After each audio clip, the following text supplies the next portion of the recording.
Assalamualaikum warahmatullahi wabarakatuh.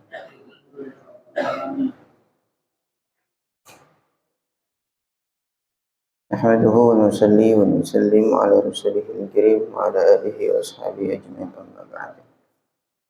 Alhamdulillah jemaah salat subuh yang dimulakan Allah, kita lanjutkan ngaji As-Sunnah wal Bid'ah. Kita buka majelis kita dan terima al-Fatihah untuk guru-guru kita. Ya Hadratin Nabi Mustafa Muhammad sallallahu alaihi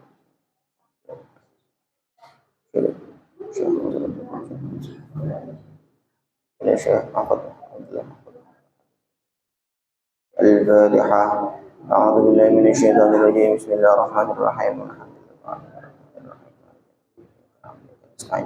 Ihdinas siratal mustaqim, siratal ladzina an'amta 'alaihim ghairil maghdubi 'alaihim waladdallin. Bismillahirrahmanirrahim. Al-hadits ats-tsani wa sab'un, hadis yang ke-72. An Abdullah bin Amr qala, dari al-hadits al-sab'un, hadis yang ke-71. An rajulin min al-ansar, dari seorang lelaki dari kalangan Ansar, sahabat Madinah. Min ashabin Nabi sallallahu alaihi wasallam, dari sahabat Nabi sallallahu alaihi wasallam. Qala, dia berkata, dzikra, diceritakan indan Nabi sallallahu alaihi wasallam, di sisi Nabi, maulatun li Bani Abdul Muttalib, seorang wanita, budak wanita miliknya Bani Abdul Muttalib. Faqalu, mereka bercerita, innaha, sungguhnya budak itu, wanita itu, qamatil laila, malam itu dia bangun terus untuk sholat malam, wa tasumun nahar, sedangkan siangnya dia puasa. Faqala Rasulullah sallallahu alaihi wasallam, maka Nabi bersabda, lakinni, tetapi aku, anamu wa usolli, malam itu kadang-kadang aku tidur, aku juga sholat. Wa asumu wa uftir, dan siangnya aku kadang puasa juga kadang tidak puasa. Faman iqtada bi fahuwa minni, siapa yang ikut dengan aku maka dia termasuk golonganku.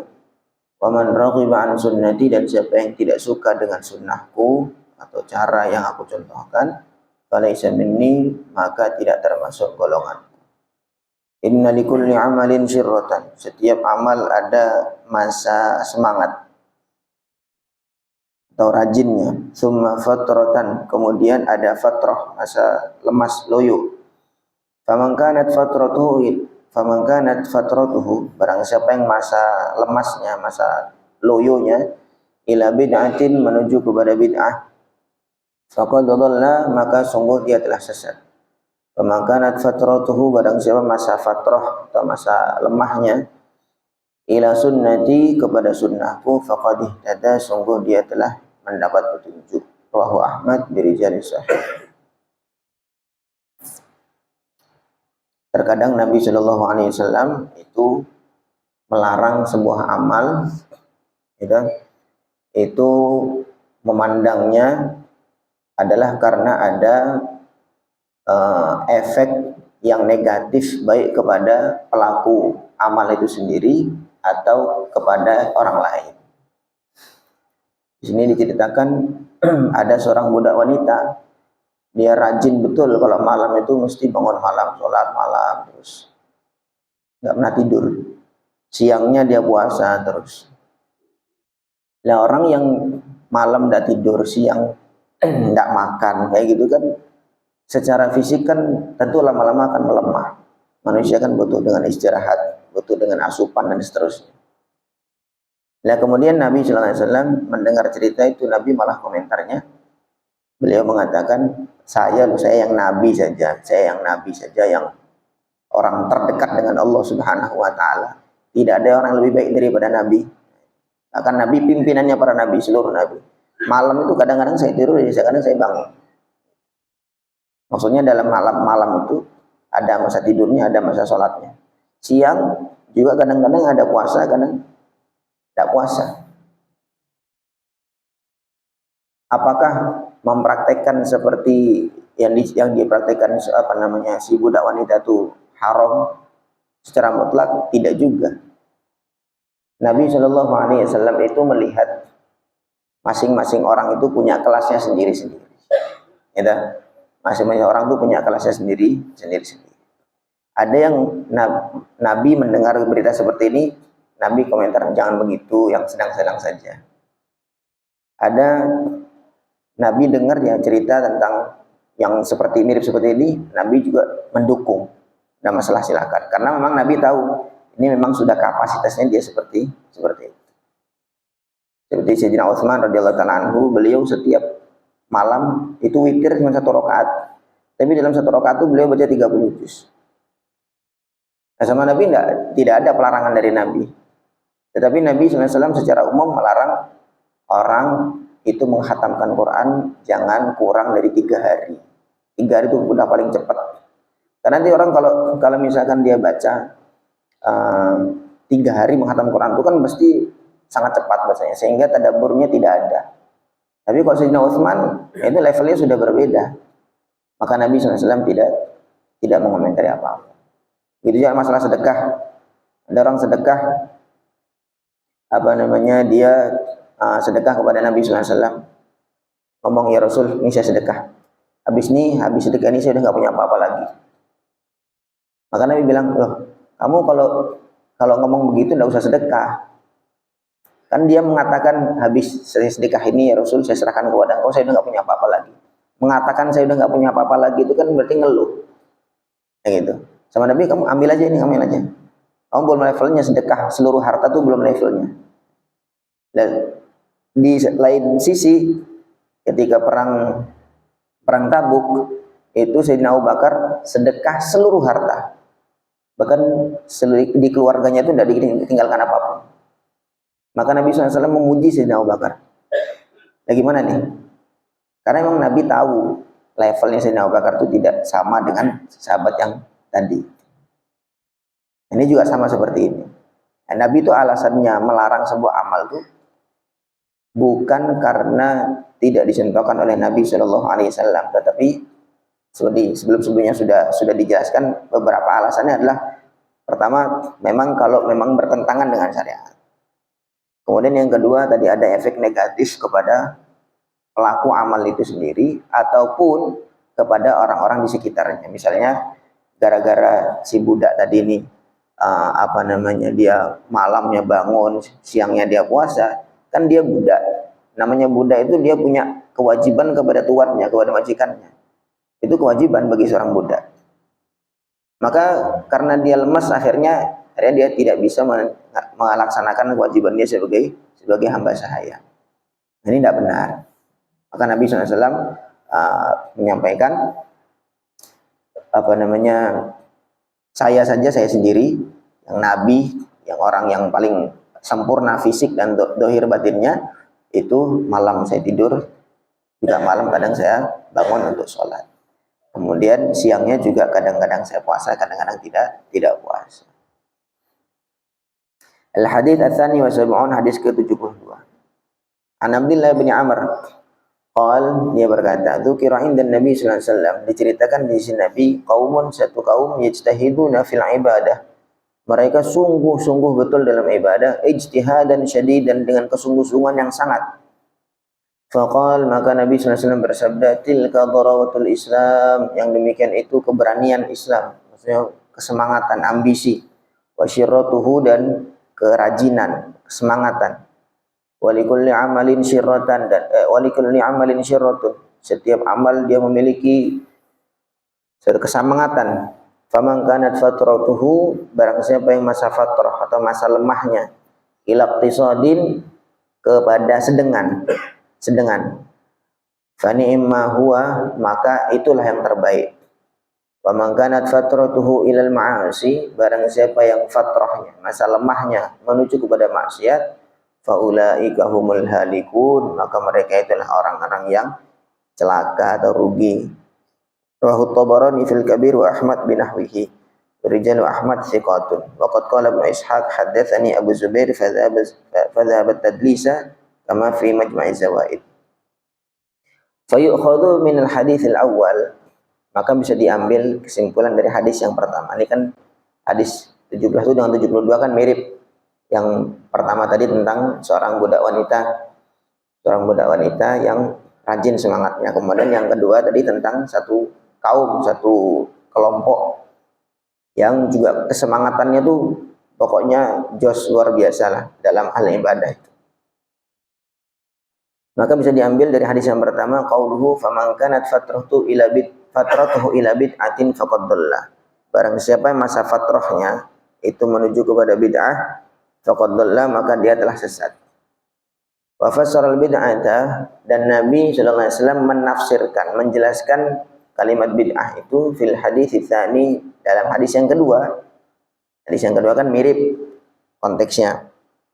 Bi qaulihi, dengan sabda Nabi, wa man kanat fatratuhu ilal ma'asi. Sebenarnya redaksinya mirip-mirip.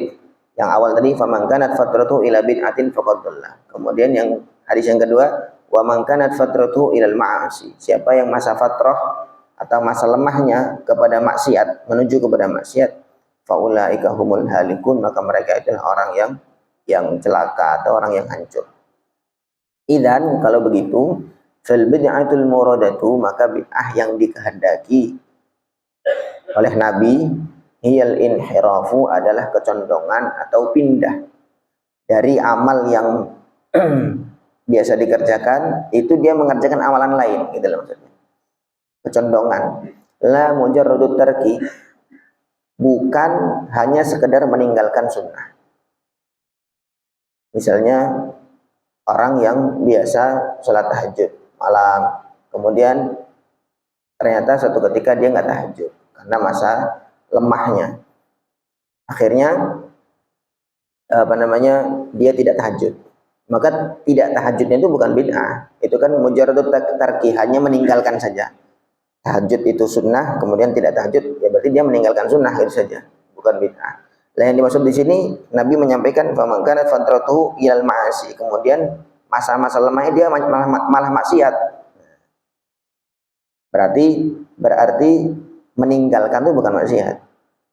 Hanya meninggalkan sunnah itu bukan maksiat. Li'anna tarka, karena meninggalkan bi mujarradihi, hanya meninggalkan saja, laisa bi maksiatin, bukanlah maksiat. Orang enggak salat rawatib, enggak salat qabliyah ba'diyah, yang dia bukan terhitung maksiat.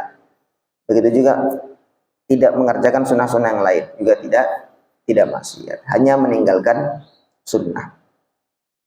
Bidalil hadis Abdullah bin Amr al-muttafaq alaih, dengan dalil hadis yang diriwayatkan Abdullah bin Amr, qala li Rasulullah sallallahu alaihi wasallam, Abdullah berkata, Nabi bersabda kepada aku, ya Abdullah, la takun mithla fulan, jangan kamu jadi seperti fulan itu, orang itu. Karena yaqumul laila, dia sering bangun malam untuk sholat. Fataraka qiyamul lail, kemudian akhirnya dia meninggalkan qiyamul lail. Idzan, kalau begitu, fal bid'atu dhalalatu, maka bid'ah dhalalah yang dimaksud oleh Nabi itu hiyal maksiyatu, itulah yang disebut dengan maksiat. Jadi kalau mengerjakan bid'ah dhalalah, itulah namanya maksiat. Tapi kalau hanya meninggalkan saja, meninggalkan kesunahan, tidak mengerjakan apa-apa, meninggalkan saja, tidak mengerjakan kesunahan, maka itu tidak terhitung sebagai bid'ah, tidak terhitung sebagai kesesatan. Wa kullu amalin, dan setiap amal, naha anhu syari'u, yang syariat melarangnya, au kana mukhalifan lil masyru', atau bertentangan dengan masyru', bertentangan dengan syariat, huwal bid'atu dhalalatu, dialah yang disebut dengan bid'ah dhalalah. Jadi mengerjakan amal yang bertentangan dengan syariat, atau dilarang oleh syariat, maka itulah namanya bid'ah dhalalah. Wa huwa makna qaulil ulama, itulah yang makna dari ucapan para ulama, ma syahida syar'u bi raddihi, sesuatu yang syariat ada penolakan dari syariat, itulah sesuatu yang memang ada penolakan dari syariat. Imma li musadamatihin nass, baik sebabnya itu karena bertabrakan dengan nas. Nas itu ya sesuatu yang pasti di dalam syariat. Au li kaunihi ghairu masyru'in, atau amalan yang dikerjakan itu tidak masyru'. Maksudnya tidak ada dalil sama sekali tidak ada dalil baik dari Quran ataupun hadis atau ijma atau qiyas. Bil marrati sama sekali. Kama fi hadis Abi Israil, sebagaimana tentang hadisnya Abu Israil yang sebelumnya itu sudah diceritakan, wa sujudi Muadzin, dan sujudnya Sayyidina Muadz. Sayyidina Muadz sujud kepada Nabi sallallahu alaihi wasallam. Nah, ini tidak ada dalilnya, atau ini bertentangan dengan syariat. Wa nahwihima, dan semacam kedua itu. Mimma marra fi ingkaratin Nabi sallallahu alaihi wasallam, dari hal-hal yang sudah diceritakan terkait pengingkaran Nabi sallallahu alaihi wasallam terhadap amalan-amalan para sahabat radhiyallahu taala. Jadi bid'ah yang diceritakan tadi di hadis Nabi sallallahu alaihi wasallam, setiap amal itu punya masa-masa semangatnya. Ketika dan juga ada masa-masa loyonya, ada masa lemasnya. Barang siapa yang masa lemahnya, kalau dia semangat ya sudah, berarti dia bagus mengerjakan amal itu. Tapi ketika dia lemah, maka atau ketika masa fatrah itu dia menuju kepada maksiat atau kepada bid'ah, maka dia sesat, kata Nabi SAW. Lah, maksudnya sesat ini seperti apa? Nah, maka ditafsiri, diberi penjelasan oleh hadis yang lain, bahwa yang dimaksud maksiat itu bukan hanya meninggalkan amalan yang biasa dikerjakan itu saja, bukan itu maksiat, tetapi dia menuju kepada amalan yang sama sekali tidak ada dalilnya. Wa nuhibbu huna, kita ingin an naktafiya bihadzal qadar, untuk mencukupkan sampai hadis ke-72 ini saja. Minal majmu'ati tsaniyah, dari bab yang kedua, yaitu keingkaran Nabi sallallahu alaihi wasallam. Lima angkarahu Rasulullah SAW, yaitu hal-hal yang diingkari oleh Rasulullah SAW, waraddahu, dan Nabi menolaknya. Wahiyya la syakka tuwaddihu sunnata Rasulullah SAW, dan ini sudah menjelaskan bagaimana sunnah Rasul. Maksudnya sunnah di sini adalah sikap Nabi SAW, gambaran sikap Nabi SAW, fi ma yaruddu mimma hadatsa fi zamanihi, tentang hal-hal yang terjadi di zaman beliau. Maksudnya terjadi tanpa contoh dari beliau sendiri. Wahia, dan itu juga tusyakilu, membentuk ma'al majmu'atil ula, bersama dengan bab pertama yaitu tentang Nabi SAW menerima amalan-amalan para sahabat, membentuk sunnah Rasulullah SAW, sunnahnya Rasul. Maksudnya gambaran umum bagaimana sikap Nabi SAW itu terhadap amalan itu seperti apa sih. Oh, ternyata ini ada yang diterima, ada yang ditolak. Wa tariqatahu, dan tariqahnya Rasulullah SAW, wa adatahu, dan kebiasaan beliau, fi ma yahdutsu, terhadap hal-hal yang baru. Mimma yuqbalu aw yuraddu, yaitu mana yang diterima, mana yang ditolak. Wa majmu'ul hawadits, dan jumlah kejadian wa ahaditsuhuma, dan hadis-hadis keduanya, hadis-hadis tentang cerita-cerita yang sebelumnya kita baca itu, mi'atun wa khamsuna hadisan, ada 150 hadis, wa hadatsan, dan juga 150 kejadian. Dari awal kita baca itu, yang sebelumnya entah berapa hadis lupa, yang sekarang ditambah 72, beliau katakan kurang lebih sudah ada 150 hadis sudah disebutkan. Wa fiha, di dalam 150 itu, qabila Rasulullah SAW, Nabi menerima kullama uhditsa minal khair, hal-hal yang dikerjakan minal khair, berupa kebaikan, beliau terima.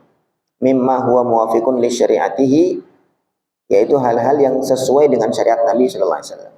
Waradda, dan beliau menolak maka kana mukhalifan li syar'ihi, apa-apa yang bertentangan dengan syariat Nabi sallallahu alaihi wasallam, kasujudi li ghairillah, seperti misalkan sujud kepada selain Allah. Alladzi fa'alahu Mu'adz, yang dikerjakan oleh Sayyidina Mu'adz. Sayyidina Mu'adz sujud kepada Rasul, sujud kepada Nabi sallallahu alaihi wasallam. Maka Nabi melarang, wah ini bertentangan dengan syariat. Maka Nabi melarang, ini enggak boleh sujud kepada selain Allah. Wa nadril mar'ati, dan juga seperti nadarnya seorang wanita, al-hajja, untuk berhaji, ghairu mukhtamiratin, dengan tidak memakai penutup kepala, enggak berkerudung. Wa nahwi dzalika, dan yang lain-lain semacam itu, mimma fihi maksiyatun, yaitu hal-hal yang ada unsur maksiatnya. Kasyafa'ati fil hudud, contohnya misalkan ada pembelaan kepada had-had, hukuman-hukuman ba'da bulughi hali sultan, setelah had itu sudah sampai ke penguasa. Jadi ada hukuman-hukuman yang ditetapkan dalam syariat Islam. Misalnya contohnya potong tangan. Ada seseorang yang mencuri dan pencuriannya sudah sampai nisab. Kemudian kasusnya itu sudah sampai kepada sultan, kepada penguasa yang punya otoritas untuk melaksanakan potong tangan tadi. Nah itu kemudian ada pembelaan, tidak boleh, karena sudah nas itu dalam syariat, wasariqu wasariqatu faqata'u aydiyahuma, pencuri laki-laki atau perempuan maka potong tangannya kalau sudah sampai nisab, ya, sudah sampai batasan tertentu. Nah itu kalau ada pembelaan, nah itu maksiat, tidak boleh. Wal akhdhi an ahlil kitab, ataupun mengambil berita atau mengambil hukum dari ahlul kitab. Wal ghibatil muharramati, dan juga ghibah yang diharamkan. Wa ribal fadl, riba fadl. Riba fadl itu transaksi atau tukar menukar barang ribawi tetapi berlebihan. Maksudnya salah satunya lebih daripada yang lain. Itu riba fadl. Wa su'idzan bil muslimin, begitu juga su'udzan, berburuk sangka dengan orang Islam. Wa akhdhihim bi ghairi ma yudhhirun, menghukum orang Islam dengan hal-hal yang tidak tampak, dengan atas dasar su'udzon saja kemudian menghukumi bahwa fulan bin fulan itu begini dan begitu. Nah, itu tidak boleh. Wal irsyad lima huwa afdal au wajib, dan memberi petunjuk kepada yang lebih utama.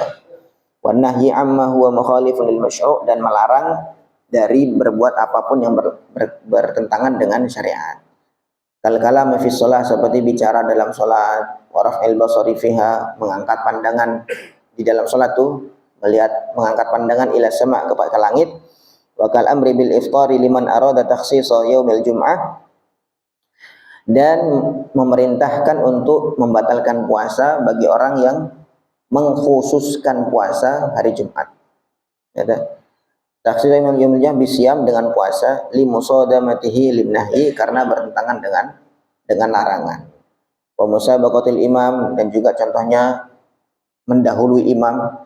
Wa hakadha hiya mu'dhamu inkaratihi sallallahu alaihi wasallam, dan inilah garis besar, yaitu apa-apa yang diingkari oleh baginda Nabi sallallahu alaihi wasallam. Itu alasan tadi itu, karena bertentangan dengan syariat, ada unsur maksiat, kemudian bertentangan dengan larangan syariat, dan seterusnya. Walaysa fi syai'in minha raddu ayyu ibadatin, di dalam cerita-cerita larangan Nabi SAW itu tidak ada pelarangan Nabi kepada sebuah ibadah, au dzikrin, atau dzikir, au du'ain, atau doa, au ta'atin, atau ketaatan, au khair, atau kebaikan, au takhsis syai'in, atau mengkhususkan sesuatu, minha, dari ibadah, kal qiraati, contohnya misalkan mengkhususkan satu bacaan, satu surah kemudian. Wa in lam yakun min fi'lihi, walaupun tidak dikerjakan oleh Nabi sallallahu alaihi wasallam. Jadi Nabi tidak menolak ibadahnya, bukan. Tidak menolak ibadahnya. Baik itu zikir, ibadah, doa, ketaatan, kebaikan, mengkhususkan sesuatu, tidak ada. Kama qabila sirra wal jahra, sebagaimana Nabi menerima sir atau jahar, lirih ataupun keras, biha, dengan bacaan qiraah, wal infirada wal ijtima', baik secara sendiri-sendiri ataupun berkumpul bersama-sama. Falaysa fiha ingkarun, maka di dalam itu tidak ada satu pengingkaran dari Nabi lil ibadati, terhadap ibadah itu sendiri.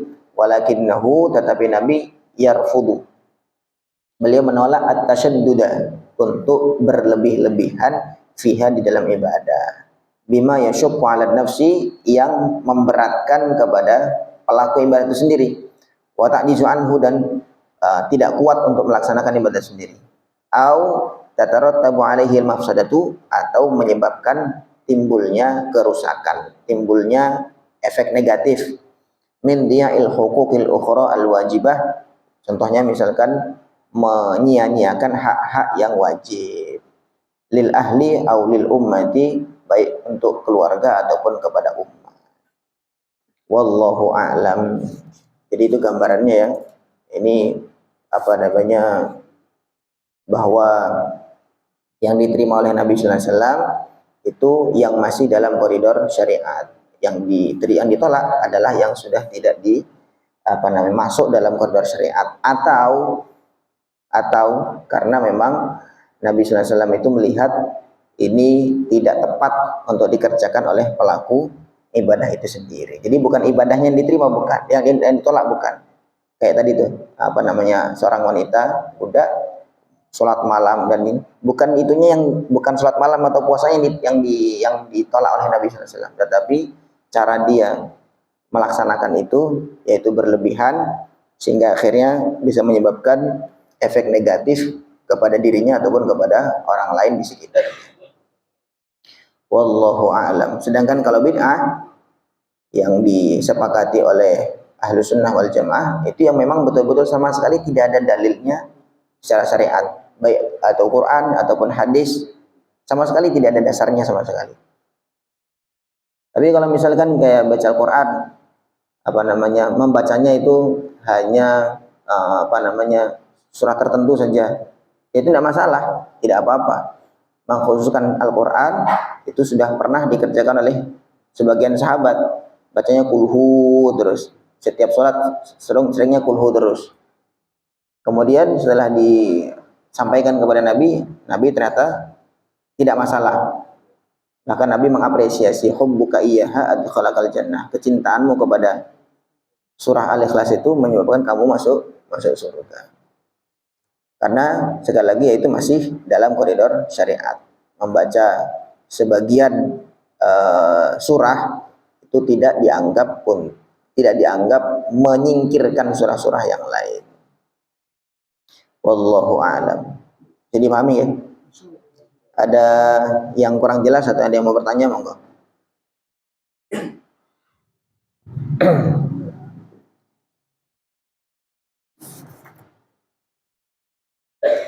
Memang masalah bid'ah ini masalah yang khilafiyah ya. Masalah khilafiyah. Tidak perlu diperuncing memang, tidak perlu diperdebatkan secara berlebihan. Karena ini masalah khilafiyah. Kayak tadi tuh sama seperti apakah suatu perkara ini masuk dalam kategori bid'ah ataupun tidak. Ini masalah khilafiyah. Sehingga yang penting kita tahu sebenarnya pengertian bid'ah yang dipegang oleh para ulama itu seperti apa, gitu saja. Sehingga kita tidak perlu alergi betul dengan kata-kata bid'ah itu. Tidak perlu alergi betul dengan kata-kata bid'ah. Karena bid'ah itu sendiri kalau disampaikan, kalau difahami secara ekstrim, ya ekstrim juga. Kalau difahami secara biasa, ya biasa-biasa saja. Sebagaimana bid'ah itu, kalau kita lihat dari sisi bahasa, namanya sesuatu yang baru. Ya apapun yang baru itu namanya bid'ah, yang sesuatu yang sebelumnya nggak ada contoh. Sehingga Allah Subhanahu wa taala disebut badi'us samawati wal ardh. Badi' itu indah. Allah menciptakan langit dan bumi itu secara bid'ah. Maksudnya sebelumnya itu nggak pernah ada langit dan bumi, nggak ada contoh sama sekali. Maka Allah SWT menciptakan itu dengan bid'ah, dengan tanpa ada contoh sama sekali. Secara bahasa begitu. Nah, tapi secara kalau misalnya kita sampaikan secara syariat, itu bagaimana bid'ah itu? Bid'ah itu yang sama sekali tidak ada dasarnya dari agama, baik itu secara umum ataupun secara khusus. Tapi kalau masih ada dalil secara khusus atau secara umum, apalagi secara khusus ya, secara umum saja masih ada dalilnya, baik itu Al-Quran atau hadis ataupun ijma atau qiyas, maka itu tidak dikatakan sebagai bid'ah. Wallahu a'lam. Mudah-mudahan bisa difahami, menjadi tambahan ilmu untuk kita semua. Subhanallah bihamdihi, subhanakallah wa bihamdika, asyhadu an la ilaha illa anta, astaghfiruka wa atubu ilaik. Assalamualaikum warahmatullahi wabarakatuh.